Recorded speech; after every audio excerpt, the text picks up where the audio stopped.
तो guys video की शुरुआत एक कंट्रोवर्सी के साथ करते हैं। संबित पात्रा और बीजेपी की तमाम ऐसे नेता कांग्रेस टूल किट को एक्सपोज करते हैं और ट्विटर पे उसके बारे में डालते हैं, जिसके बाद कांग्रेस कहती है कि ये टूल किट पूरी की पूरी फेक है, ये कांग्रेस की है ही नहीं। और इतना ही नहीं, कांग्रेस उसके खिलाफ एक पुलिस कंप्लेंट भी फाइल करती है, जिनके बाद जो ट्विटर है वो उन सारे टूल किट्स और उन सारे पोस्ट के ऊपर मैनिपुलेटेड मीडिया का टैग लगा देता है, क्योंकि जो बीजेपी के नेता है वो अभी तक ये प्रूफ नहीं कर पाए कि ये रियल है भी कि फेक है। उसके बाद पता नहीं किसके आदेश पे जो दिल्ली पुलिस है वो ट्विटर के दोनों ऑफिस, गुरुग्राम या दिल्ली, दोनों ऑफिस के ऊपर रेड मारती है, लेकिन मिलता कुछ भी नहीं है। कुछ नहीं मिलता तो मीडिया में एक नैरेटिव बनाया जाता है कि देश बड़ा है या ट्विटर। पहली बात तो ये कि कुछ नेताओं के ऊपर जो एक पर्टिकुलर पॉलिटिकल पार्टी के है, ट्विटर ने मैनिपुलेटिव मीडिया का टैग लगाया, तो इसमें खैर देश की तो कोई बात हो ही नहीं रही है। क्या था, ट्विटर पे और काफी सोशल मीडिया पे ये ट्रेंड करने लगा था कि ट्विटर, और ट्विटर ही नहीं, ट्विटर के साथ साथ इंस्टाग्राम और फेसबुक जैसी चीजें बैन हो जाएगी। हालांकि जो व्हाट्सएप को भी शामिल किया गया था, लेकिन जो व्हाट्सएप है वो दिल्ली हाईकोर्ट में इस बात के लिए सू कर देता है इंडियन गवर्नमेंट को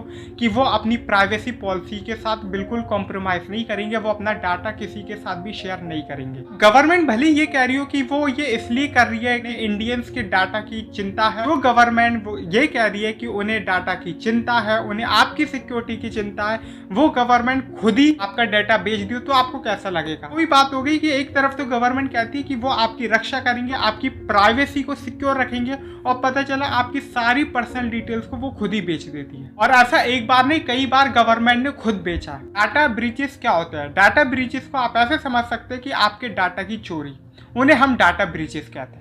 और ऐसा पिछले कई सालों से सक्सेसिवली और ये देखा गया है कि बड़े स्केल पे कंपनीज के अंदर हो रहा। 2016 में national payment corporation of India का अंदर डाटा ब्रीच हुआ था, जिसमें state bank of India, ICICI, HDFC, yes bank और एक्सिस बैंक के साथ साथ सारे बैंकों के कस्टमरों का डाटा चुराया गया। यही सेम चीज USA और चाइना में भी देखी गई, और 6 हफ्ते बाद इंडियन गवर्नमेंट को पता चला ओ उनका डाटा तो चोरी हो रहा। स्टेट बैंक ऑफ इंडिया ने तुरंत अपने 6 लाख से भी ज्यादा कस्टमर के क्रेडिट और डेबिट कार्ड्स को ब्लॉक कर दिया तुरंत, और उसके बाद और उन 6 लाख कार्ड्स को री इश्यू किया गया। सेम चीज 2018 में भी हुई थी कि आधार कार्ड जो है वो कंपलसरी आइडेंटिटी है, हर जगह आधार कार्ड को ही माना जाता है। लेकिन क्या आप जानते हैं कि आधार कार्ड का भी डाटा ब्रीच हो चुका कि जो एक्स एम्प्लॉयज थे, जो कभी गवर्नमेंट के लिए काम किया करते थे, वो इसीलिए जितने भी आधार कस्टमर्स है उनकी आइडेंटिटी और उनकी पर्सनल डिटेल आराम से निकाल लेते हैं। उसी के साथ साथ जो गवर्नमेंट की एक और कंपनी है इंडियन, उसके साथ भी ये हुआ था।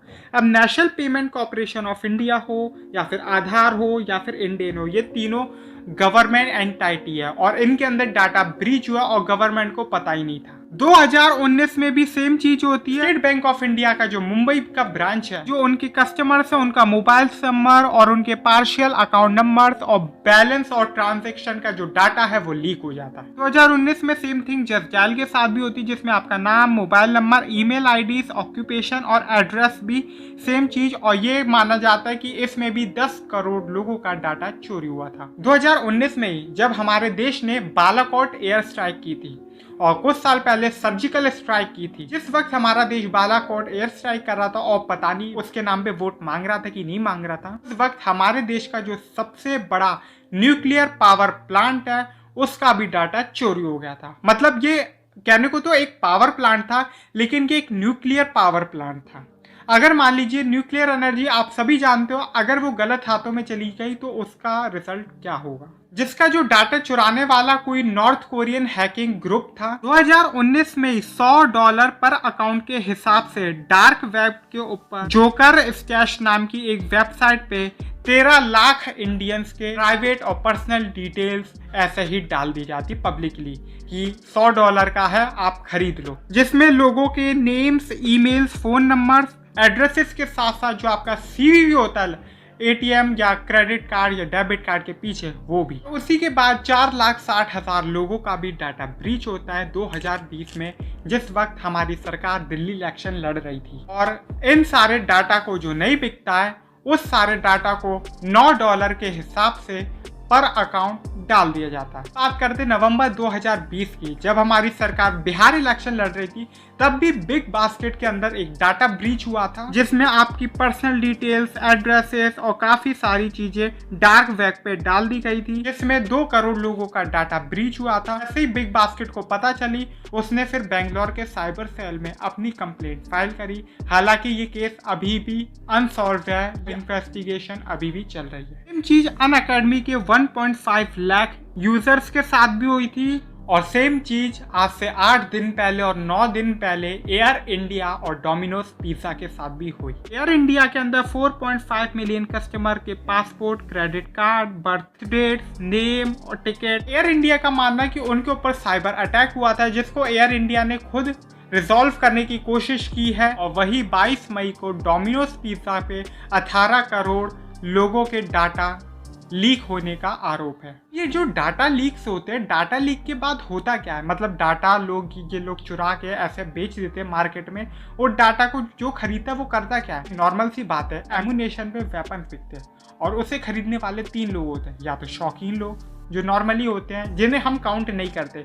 2 तरीके के लोग होते हैं, या तो जो आतंकवाद को या वो लोगों को मारना चाहते हैं, क्योंकि एमुनेशन से आर्मी भी खरीदती है और एक आतंकवादी भी खरीदता है। तो इस गन का यूज कैसे किया जाएगा वो खरीदने वाले पे डिपेंड करता है। मोस्टली अगर अपने फ़ोन पे ये देखते होंगे कि आपको कोई स्पैम मैसेजेस आते हैं या कंपनीज़ के कॉल आते हैं कि हमारा आप ये प्रोडक्ट देखिए, या फिर कोई कंपनीज़ के ही वॉइस मेल चलते रहते हैं, या फिर आपको कोई ऐसे मैसेजेस आते हैं स्पैम टाइप के, और जितने भी OTP स्कैम्स होते हैं। लेकिन जो डोमिनोज पिज़्ज़ा, उसका रिएक्शन देखने लगता है। डोमिनोज पिज़्ज़ा जो है वो कुछ इस तरह रिएक्ट कर, ये जो डाटा लीक हुआ है उससे हमारे बिजनेस पे कोई असर नहीं पड़ेगा। वैसे मानना तो चाहिए डोमिनोज की बिजनेस स्ट्रेटेजी को, कस्टमर्स का ही तो डाटा लीक हुआ, उन्हें क्या मतलब होना चाहिए। कर उसने उसके लिए डोमिनोज पिज़्ज़ा से एक अमाउंट मांगा कि अगर तुम इतना अमाउंट दे देते हो तो मैं इन्हें लीक नहीं करूंगा। लेकिन जब डोमिनोज पिज़्ज़ा का रिएक्शन कुछ ऐसा था कि हमें कोई मतलब नहीं, तो उसने पब्लिकली भी डाल दिया। इसमें अभी तक उन्होंने क्रेडिट कार्ड डिटेल्स या फिर डेबिट कार्ड डिटेल्स के बारे में जिक्र नहीं किया है, लेकिन हैकर्स ने ये कहा है कि अगर वो उन्हें प्राइस पे नहीं करते तो फिर वो जल्द क्रेडिट कार्ड और डेबिट कार्ड डिटेल्स भी डाल देंगे। कई लोगों के ऑब्जर्वेशन ये कहते हैं कि पिछले कई टाइम से ये देखा जा रहा है कि जो सबसे ज़्यादा डाटा ब्रीचेस हैं वो इंडिया के अंदर ही होते हैं। इंडिया के अंदर डाटा ब्रीचेस होने का जो सबसे बड़ा रीज़न है वो उधर की गवर्नमेंट की नेग्लिजेंस है। गवर्नमेंट कई जगह पार्शियलिटी भी करती है, जहाँ अगर एक आदमी या फिर उनके कुछ नेता या जो लोग पर्टिकुलर पार्टी को बिलोंग करते हैं, उनके ऊपर जब ऐसी बातें आती है कि उनके खिलाफ ट्रेंड चलने लग जाते हैं, उनको तो गवर्नमेंट इजीली सस्पेंड करा देती है। जैसे कि एक एग्जांपल आप जानते होंगे कि रिजाइन मोदी को कैसे फेसबुक ने परमानेंटली डिलीट कर दिया और ये कहा कि गलती से हो गया। लेकिन जब वही फेसबुक इंडियंस की पर्सनल और प्राइवेट डिटेल्स को लीक करता है, पब्लिकली बेचता है और सरकार उससे लेके खुद बेच देती है, तब कोई मतलब नहीं। जब किसी के रेजिग्नेशन के हैशटैग चलते हैं तो फेसबुक आराम से डिलीट कर देता है, उन्हें ब्लॉक कर देता है। लेकिन जब फेसबुक खुद किसी क्रेडिट कार्ड डिटेल्स या डेबिट कार्ड डिटेल्स लीक कर देता है, बेच देता है, तब सरकार को कोई मतलब नहीं। तो इनसे होता क्या है, अब आपने जितने भी डाटा ब्रीचेस के बारे में सुना अभी, उन सारे डाटा ब्रीचेस से ये होता है जो भी इन डाटा को खरीदता है या जिसके पास भी ये डाटा होता है उसके पास आपकी मोबाइल नंबर, आपका नाम, आपका एड्रेस, आपके क्रेडिट कार्ड और डेबिट कार्ड डिटेल्स, आपके घर की लोकेशन, एल्टीट्यूड, लॉन्गिट्यूड, लैटिट्यूडनल सब तरीके की पहुंच जाती है। अब इससे ज़्यादा अगर वो आपका कुछ बुरा करना चाहता है वो बुरे से बुरा भी कर सकता है, और अगर वो सिर्फ बिजनेस माइंडसेट के लिए कर रहा है तो वो बिजनेस ही करेगा। मेरी राय बस इतनी है कि जहाँ पे भी आप कोई भी फॉर्म भरते हो, स्टार अगर नहीं है तो आप उस कॉलम को भरो ही मत। यहाँ पे कैश ऑन डिलीवरी का एक ऑफर आता है, उसे आप कैश ऑन डिलीवरी ज़्यादा प्रेफर कीजिए बाकी उससे। हाँ, थोड़े पैसे ज़्यादा लगेंगे, आपको कूपन्स नहीं मिलेंगे, लेकिन हाँ थोड़ा सेफ और सिक्योर रहेगा। और आप उन सोशल मीडिया प्लेटफॉर्म या उन कंपनीज पे ज़्यादा रिलाई किया कीजिए जो आपके डाटा की सिक्योरिटी की जिम्मेदारी लेती है। अब जैसे कि व्हाट्सएप की बात करें तो व्हाट्सएप इंडियन कोर्ट में सू कर रहा है इंडियन गवर्नमेंट को, सिर्फ इसलिए क्योंकि वो आपकी प्राइवेसी की चिंता करता है। WhatsApp end to end encryption show करता है, जिसकी वजह से रिसीवर और सेंडर के बीच में मैसेज में क्या बात हुई वो तीसरा बंदा खुद व्हाट्सएप अपने उसमें नहीं रखता। गाइस आई होप करता हूँ आपको इस वीडियो के जरिए कुछ नया पता चला होगा कि डाटा ब्रीच क्या होते हैं और इंडिया में कितनी बार डाटा ब्रीच हुआ। खैर, इससे भी ज़्यादा डाटा ब्रीच इंडिया में हो चुका है। इस वीडियो को लाइक कीजिएगा, शेयर कीजिए ज़्यादा से ज़्यादा, इस चैनल को सब्सक्राइब कीजिए और फिर मिलेंगे आपसे। Bye bye.